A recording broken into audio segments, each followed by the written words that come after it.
So ito may buyer tayo para sa Gitago, Misamis Oriental kay Sir Jovintan. So ito yung lalaki na edad na 4 months old. Purebred Sampin native chicken. So napakaganda yung ipapadala po natin sa ating buyer. Okay, ready na yung box para ipapadala natin. Okay. Purebred Sampin, 3 months old. So napakaganda ng Sampin. Okay. Wait. Okay, sige, go. So ito, Sampin, malaki to. Ipapadala natin kay Sir Joven. Maganda na Sampin. Okay. Wow. 3 months old and 4 months old yung lalaki. Siguro maging masaya yung buyer natin ito. Bali 5 ito na mga babae, isa lalaki. 5:1 yung kanyang gusto. Ano. Hoping no na maparami niya yung kanyang mga Sampin.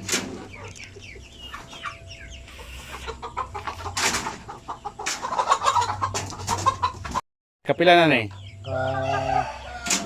Katalo na nga daw. Ikatulo nga baye. Ako lang nalag duha ka baye. Pero gwapo kay nga baye nga Sampin no. Sortiha sa baye ra ni. Panglima na. 3 months old Sampin. Wow. Grabe. Gwapo kayo.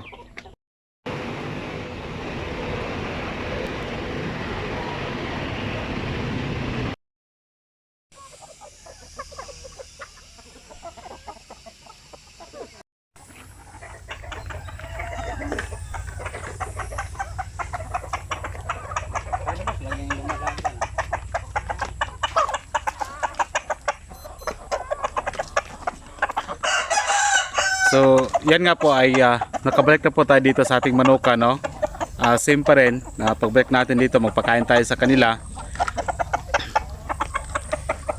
At na-confirm na din sa bumibili sa ating Sampin kanina na na-receive niya at okay naman po yung mga Sampin na pinapadala po natin sa kanila. Safety naman po yung Sampin na pinadala natin sa bus. So ang sabi ng buyer ay masaya siya na na-receive niya yung ating mga Sampin at sabi niya ng ilang buwan ay pwede na niyang magamit.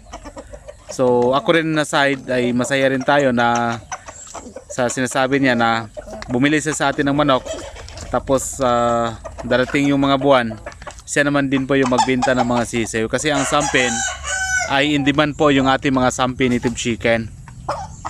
So hoping no yung nakabili sa atin ng mga sisiw dati, nakabili sa atin ng mga Sampin or basilan ay makapagsimula na rin sila makapagbenta ng basilan o kaya yung Sampin nila.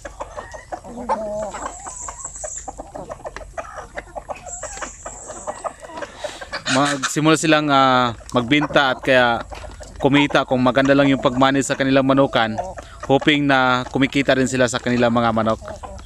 Kasi sa panahon ngayon, ilan lang po yung nag-alaga po ng mga native chicken, yung mga purebred mga native chicken like Sampin or basilan. So yan, mga Sampin yan, except lang sa isa at yung isa hindi yan. Pero yung iba mga Sampin na po yan.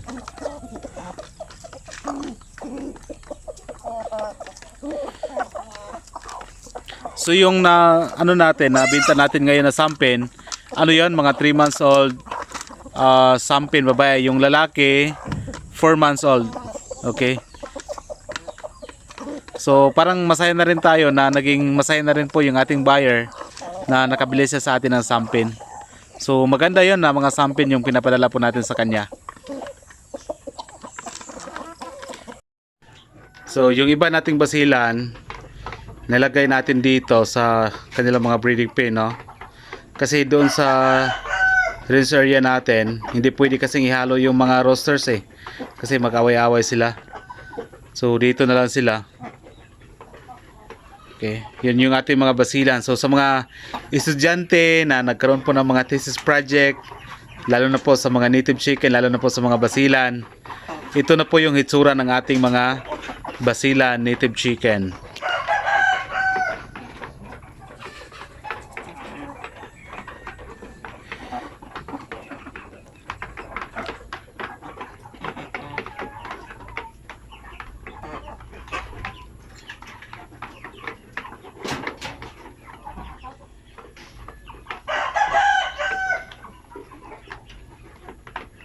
So yan, yung dalawa pa.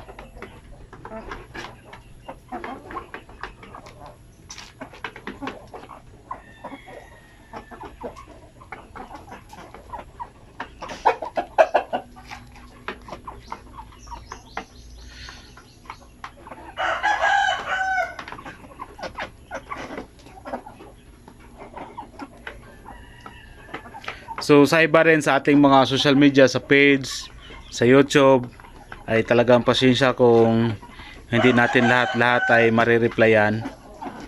Dahil ang dami pong nag-contact sa ating social media.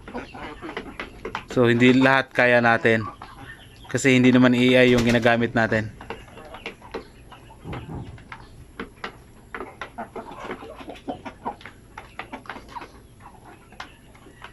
So sa iba rin po na hindi natin mapagbigyan na bumili sa atin ng sampin at basilan, pasensya rin po dahil hindi natin kaya lahat kasi kaunti lang po yung ating mga manok.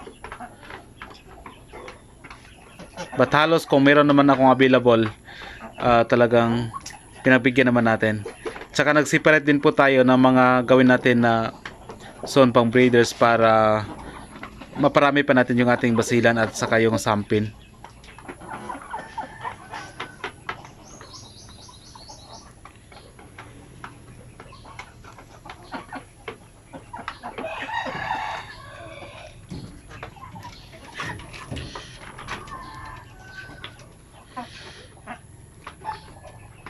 So maganda tong pag-alaga ng native chicken by the way, dahil walang kompetensya dito kasi nga sobrang in demand ng mga native natin ngayon. Ginagamit sa for thesis project, hindi lang 10, 20 o 50 yung kinukuha nila, hundreds at saka mga 1,000 sobra ata yung gusto nila bilhin. So napaka-advantage sa amin na mga native chicken farmer na merong mag-thesis dahil nga yan po yung chance, pagkakataon po namin para mas mabilis mabenta yung aming mga sisiw na mga basilan at saka yung mga sampi native chicken. Okay. Dito rin po yung iba naming mga basilan na naglilimlim. Okay. Dito. Yan sila.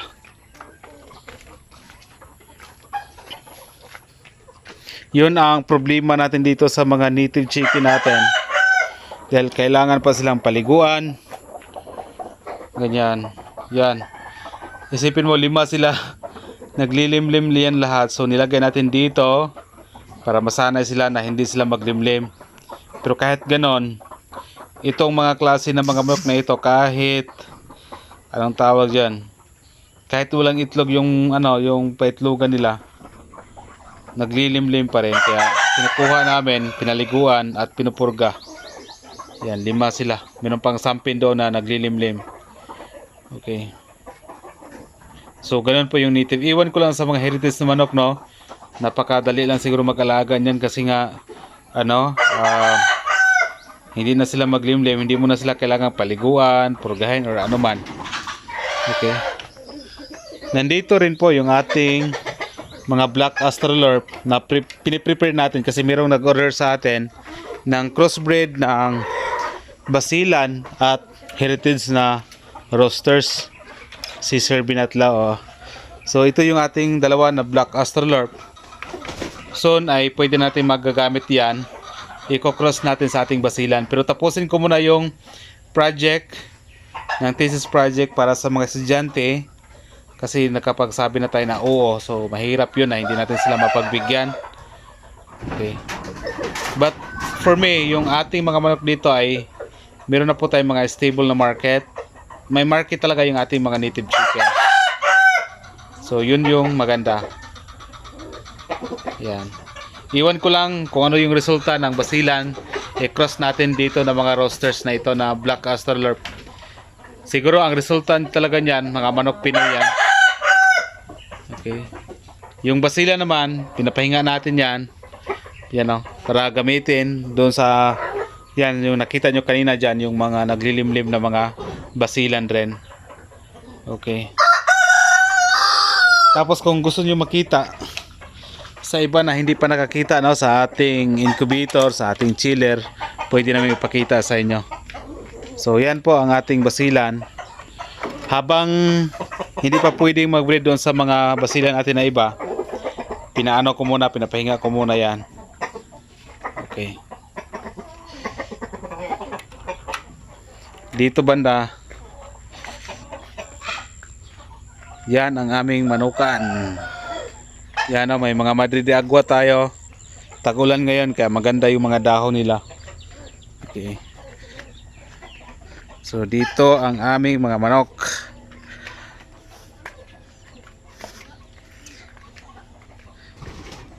Dito na side. Okay. So dito tayo nagpondo or nag-save ng mga fertile eggs para ma-maintain natin siya. Yan, sa ating incubator yan. May nag-order na po sa atin yan. Malapit na rin yung mapipisa. Okay. Mga 100 plus yan ang nandyan sa ating incubator ngayon. So ito naman, preparation natin yan para sa mga thesis project nga. Pero yung kukuha sa atin ng mga 100, mga estudyante rin yan. Okay. So actually maganda yung hatching rate nitong ating incubator. So yan po, ang dami pong order sa atin ngayon ng mga basilan, sampin, kaya bumili tayo ng malaking incubator, bumili pa tayo ng chiller para meron tayong magamit at makapagpundo tayo ng mga fertile eggs para makuha natin kung ilan po yung kanilang mga orders nila. Okay?